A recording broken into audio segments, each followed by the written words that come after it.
मित्रांनो, पुशेगावचं हिंदकेसरी मैदान झालं बैलगाड्याचा, तुम्हाला हिंदकेसरी भेटला. तसंच एक श्वान शर्यत झाली आणि ह्या श्वान शर्यतीत हिंदकेसरी श्वान भेटलेला आहे. तर अभिनंदन करूया. श्वानची ओळख काय? ह्या श्वानची ओळख करून द्या. श्वानची ओळख आहे ज्युनियर एनर्जी. कुठल्या गावचा? 32राव पाडळी.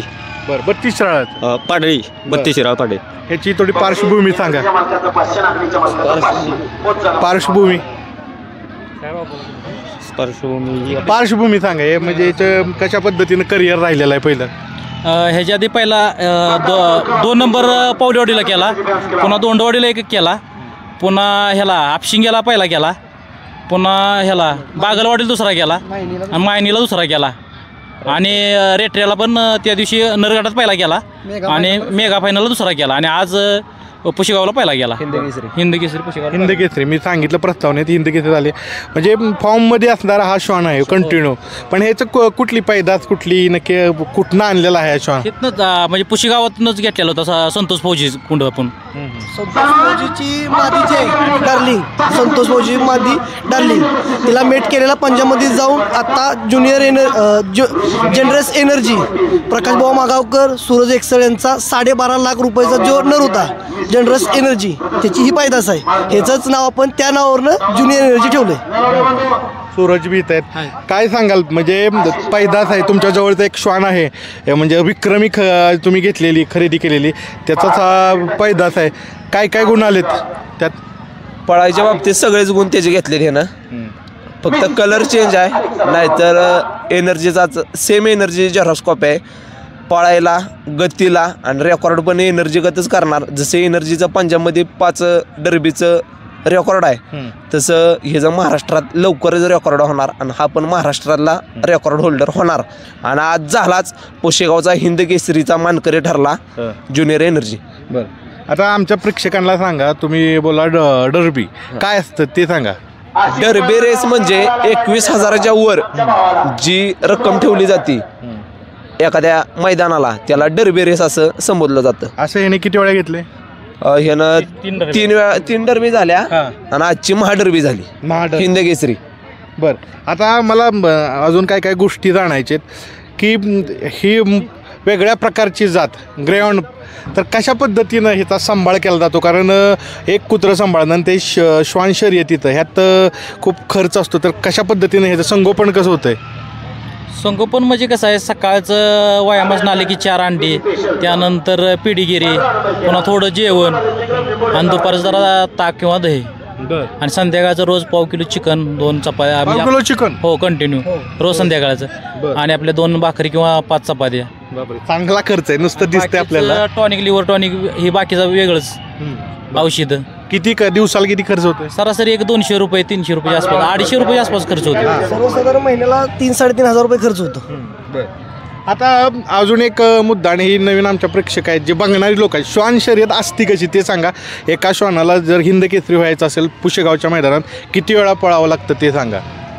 तसं जर सांगायचं म्हटलं, जर जास्त श्वान जर आलेत स्पर्धेत तर 9व्या ते 10व्या वेळेला फायनलचा फेरा होतो त्यांचा. 128च्या वर जर श्वान आले तर 8व्या नंबरला, 256च्या वर आले तर 9 फेरा पळावं लागतात, आणि 128च्या असले तर 7 फेऱ्याला फायनल होतो. आज किती श्वान आले होते? आज 265 काय 267 श्वान सगळे नोंद होते. 133 गट पडली. किती वेळा पळावं लागलं ज्युनियर?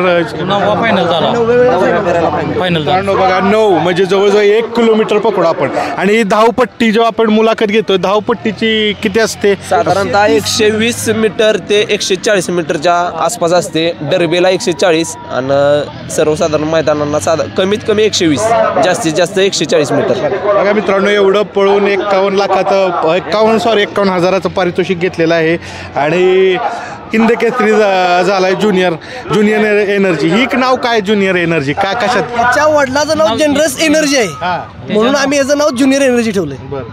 बरं, आता कसं आहे, थोडंसं तुमचं मी वेळ घेत नाही, कारण ह्याला थोडी रेस्टची गरज असते. तर कशा पद्धतीनं तुम्ही बघता एवढं मोठे विजेतेपद आपण श्वान पाळत असतो, आज स्वप्न झालं पुरं म्हणायचं.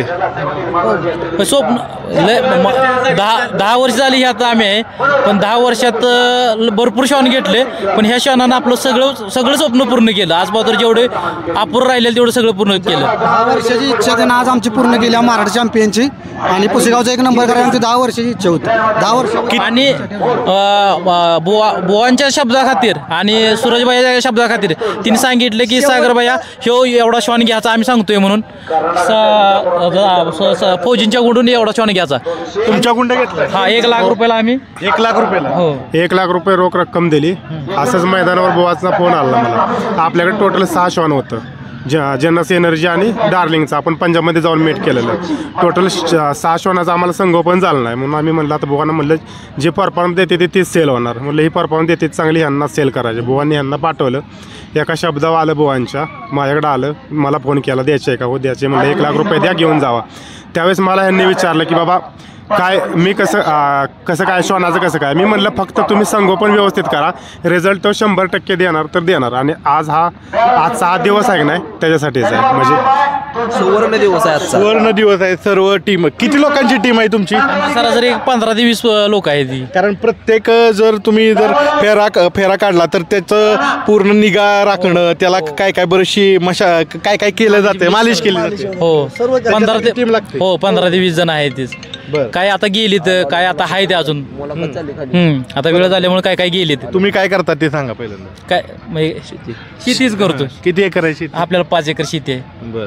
हो मित्रांनो, जर आपण पाहिलं जर ग्रामीण भाग तर कुत्रा बैल याच्या इर्द गिर्द शेतकरी राहत असतो, आणि शेतकऱ्यात आपण म्हणे लक्ष्मी असते. आणि आज पुशेगावचं जे हिंद केसरी श्वान शर्यत आहे तिथं प्रथम क्रमांक मिळवला आहे ज्युनियर एनर्जी यांनी. हा विजय कोणाला समर्पित आणि कशा पद्धतीने सांगाल? हा फौजींसाठी फौजींसाठी हा विजय आहे. फौजींच्या नावावरती आज पळवलेला, त्यांच्या नावावरती आज 1 नंबर झाला. हा हे फौजीसाठीच आहे सगळं.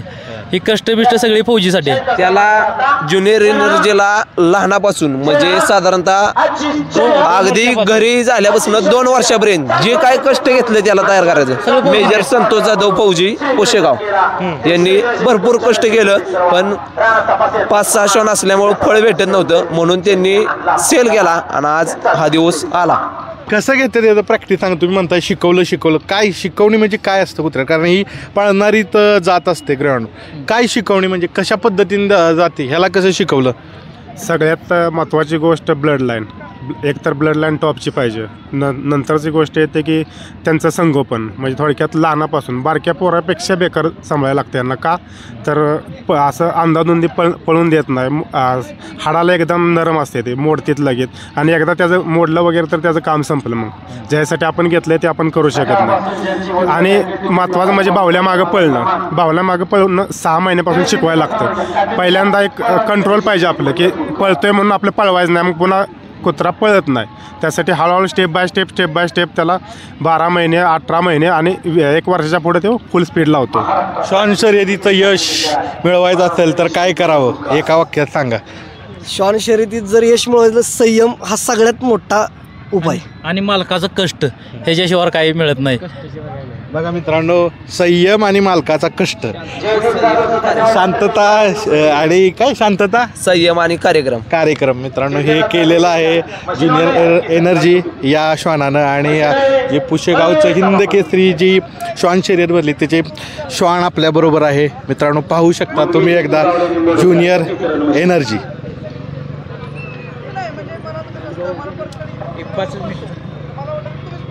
आशिष पाडवणारी